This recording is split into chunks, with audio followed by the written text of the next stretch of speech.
Alright, so this is the Frankenstein. It's actually the version 2. Instead of using a Maxim motor we had on the first version, we're using a Faulhabber that's a little bit more powerful, and it's shorter. So we were able to get the machine a little bit smaller in size than the version 1.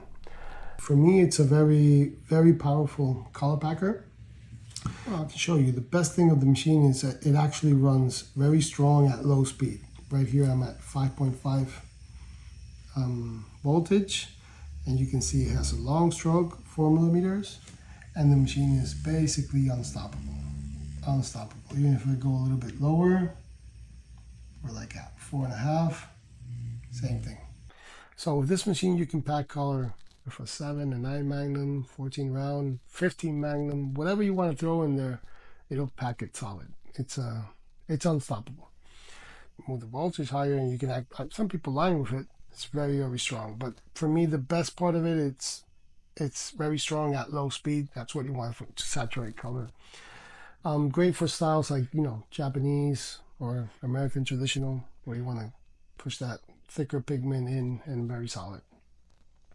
The stroke is 4 millimeters, like I said before. Faulhabber motor, German bearing, made out of steel, little brass rods. It's also a good machine.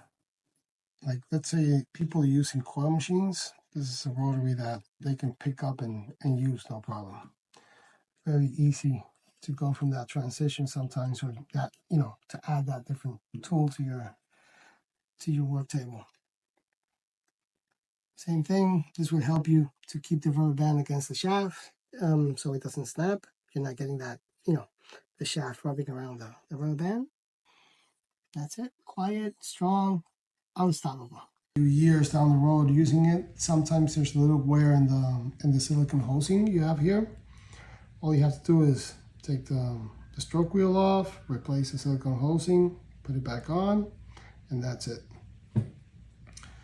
I've seen sometimes people saying, you know, the machine is slowing down. For some reason, the shaft could have moved a little bit, and it could be touching the stroke wheel here, right here. If there's not a gap in between, and the dowel ring shaft is touching the brass stroke wheel, it creates friction, and it could slow down a little bit the machine. Sometimes when you start changing things, people touch that and they don't realize. But it's as easy as putting a little razor in between and just moving it up, so you have that little air gap right there that you want. You can also tell that if you see the bearing higher than what the dowel ring shaft is, like here, that's also a symptom that this moved a little bit down towards the stroke wheel. Like I said, that's something that can happen after years of using it, or changing it yourself. But silent, powerful, unstoppable, very coil-like feel. And you get a straight movement, not like on the direct drives, because you're transferring this to the A-bar with the shaft.